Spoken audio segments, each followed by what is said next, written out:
It's the internet. You're busy. Let's do this. I'm looking at the wrong camera already. This is very early, but people have begun to have talks and say these words in sentences. And those words are Obsidian and New Vegas 2.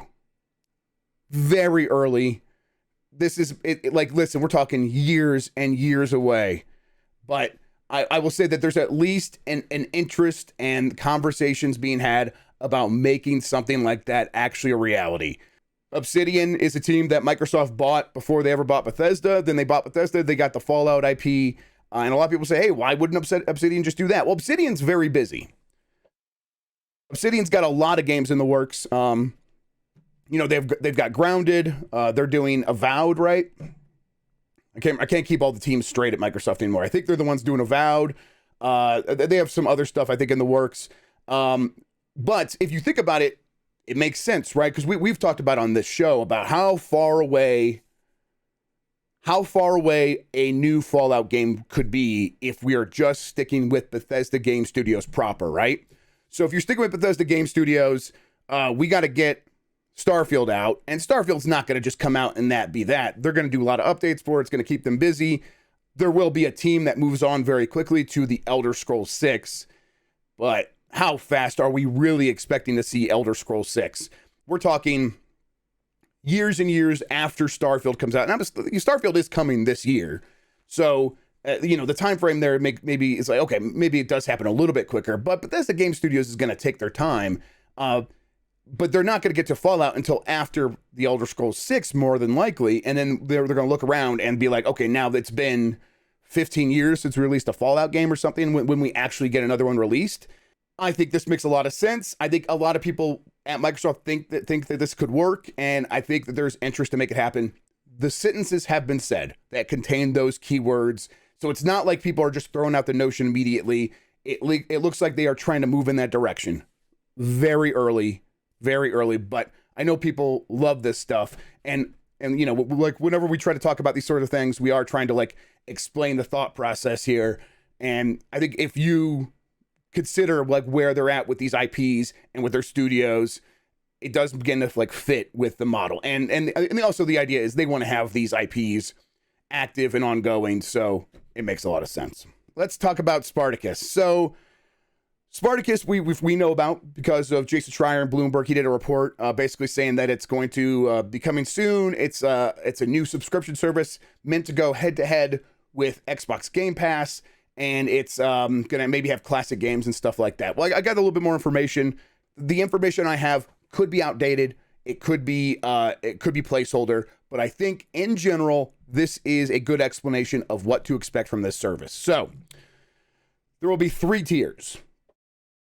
Right now, they are called Essential, Extra, and Premium. The pricing, again, could be placeholder, but the pricing is $10 a month for Essential, $13 a month for Extra, and $16 a month for Premium. What do you get in each one? Well, the overall structure seems very similar to something like EA Play. If you've ever subscribed to like EA Play on Xbox or PlayStation or PC, or Origin Play, whatever they call it now, the subscription service, basically. Let's start from the top and work down. So for Premium, $16 per month. That's a lot. That's more than Game Pass Ultimate right now. So what do you get? Do you get full games? Yeah, kinda. A little bit. Not really. Kinda. It's like EA Play. You get game trials. You're going to get full game trials. I don't know if that means for every single game that comes out. It seems to be implying that, though. And what is the time going to be on that? It's probably going to vary from game to game, but on EA Play, it's 10 hours per game. You go in there, you try it, and if you want to buy it, you can buy it. Usually you get a discount.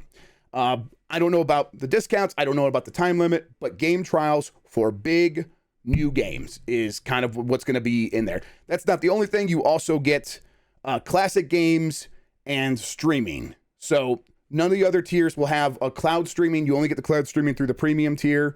But you also get classic games. I don't know what classic gaming means, but I do know that it is a major part of this premium tier. So you have game trials, classic games, and streaming on this premium tier. Now I'm going to move down a tier, and obviously all this stuff will be included above.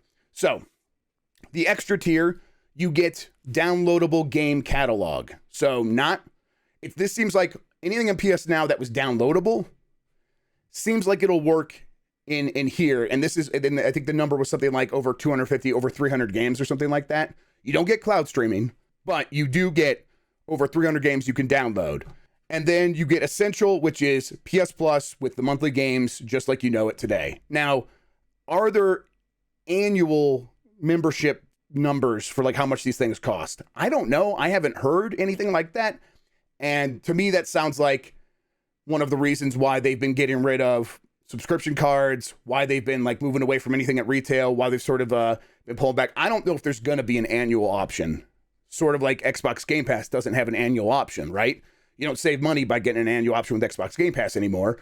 It's one of the reasons they can sort of afford to do it, is because you're going to be paying monthly, you're going to be paying more over the year, but it's a smaller fee per month or something like that. I don't know. That's speculation on my part, but that's the hunch I get. I think, and I think this is going to probably be pretty successful because they have, I think the pricing is really compelling where, okay, you already have, you probably already have PS Plus for $10 per month or whatever per year. Now we're bringing in what were previously a lot of these PS Now features. We're breaking those down and we're giving those to you for cheaper. And sure, if you just want to download them, pay $3 more. But if you just pay $3 more than that, you get all this stuff and classic games. It's the medium popcorn thing that we've talked about a lot, where, you see the medium popcorn and then you see a large popcorn. You say the large popcorn's only, 25 cents more. Why wouldn't I do that? And then you don't think about the fact that you're spending $14 on a bucket of popcorn. You only think about the fact that you're spending a quarter more than a medium. It's a mental trick. Everyone does it. And I think that, you're going to see a little bit of that psychology used here. Because at a certain point, what's $3 more per month is what a lot of people are going to end up saying. The next thing is, it's a small thing. And previously it was a joke that they've sort of played up a little bit. But there was a trademark filed for a game called Hooked on You. This is a dating sim based in the Dead by Daylight universe. My guess here is that you would be dating the monsters, and that's how it would work. Like, that's what this is. They've there was a meme in the community about this concept, and I think my guess here is they're probably just playing it up. This isn't going to be some major $70 release, but I think it's a very cool idea. It's a very smart thing. Let's talk about Dragon Age 4 real quick again. We mentioned last week, it's doing great. And then another executive producer left this week, right? So it's like, okay, well, it's obviously not great anymore. No, I've checked in again. It's fine. Dragon Age 4 is doing just fine. It's meeting its milestones is kind of the key phrase I keep hearing is it is exactly where everyone wants it to be. This is not like Battlefields. I think publicly, I remember when in the lead up to Battlefield, publicly, Andrew Wilson, and I think probably a conference call with investors was saying something like the game is ahead of schedule. Well, that was never true.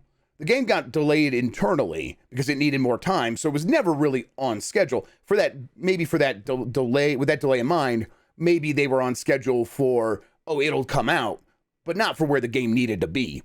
Everyone at EA knew that. Everyone at DICE knew that, and they were just speaking publicly saying the game is going to come out in time for this quarter, the end of this quarter, so that we can get this money in the holiday and stuff like that. That's what they meant. This is not the same thing with Dragon Age. Dragon Age is, first of all, still at least 18 months out, so there's a lot of time, but for where it should be at this point in the process, it's coming along very nicely. I think a lot of that has to be chalked up to working with Unreal Engine instead of working with Frostbite. The challenges with BioWare recently they're not all Frostbite, of course, but Frostbite is a very challenging engine to work with, especially if you're like doing animations.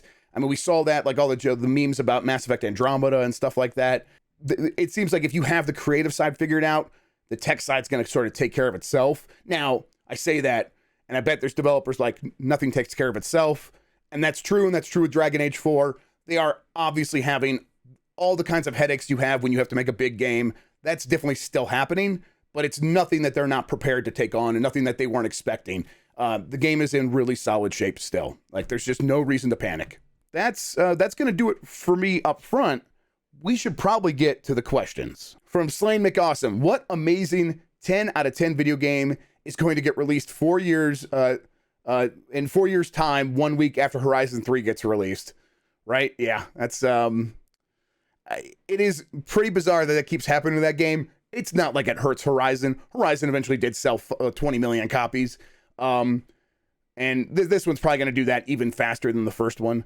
But yeah, it is kind of a pattern now. So I'm gonna guess it's gonna be SnowRunner 2.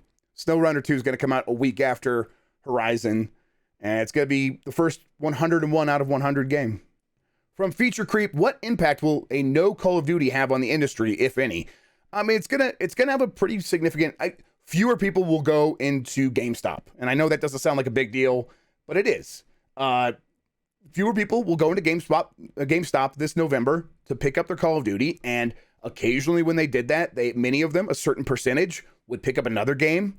They would, many of them would buy new hardware because their old hardware either was last gen or there was something shiny and new that they could play it on, something with a bigger hard drive or something like that. Many of them would pick up controllers and headsets. There's going to be a knock-on effect through the entire, like when we get the NPD report, it is software, hardware, and accessories. And you're going to see, like year over year, it's going to be a pretty significant drop, I would imagine, especially in something like accessories where other games don't really push people to like pick up a lot of controllers and a lot of headsets usually. And through the pandemic that changed, like Fortnite and Apex Legends were definitely encouraging people to pick up that sort of thing. But I think every November you could sort of count on people getting Call of Duty and then, oh, my old controller's kind of busted, kind of covered in Cheeto dust. I'm going to go buy a new one. But I also think it means we could get an opportunity for a lot of interesting games to launch in November. Maybe this doesn't scare off Nintendo and we actually get Zelda this year. I'm joking. Nintendo's not scared of anything. From Slain McAwesome, what other video game franchise should get the Street Fighter 6 thick aesthetic? Yeah, Luigi's Mansion. I just want to see wide ghosts. I want to see Luigi with a dump truck behind, with the donk. And I just want to, he turns around and knocks the camera over like that thick. So Luigi's Mansion, easy answer for me. From Last Linthar, what's going to be the focus of the next State of Play announced for March? I think Spartacus is going to be a big part of it. I think they could announce it in a blog post or a YouTube video, of course. One thing I didn't mention with the Spartacus stuff is they're going to completely rework the store as well, I think. At least that's one of the things they're considering. So it's going to be a major overhaul. The kind of thing I think they might want to talk about in a State of Play a little bit. But I think the State of Play will probably also be them beginning to fill out the rest of their release schedule. That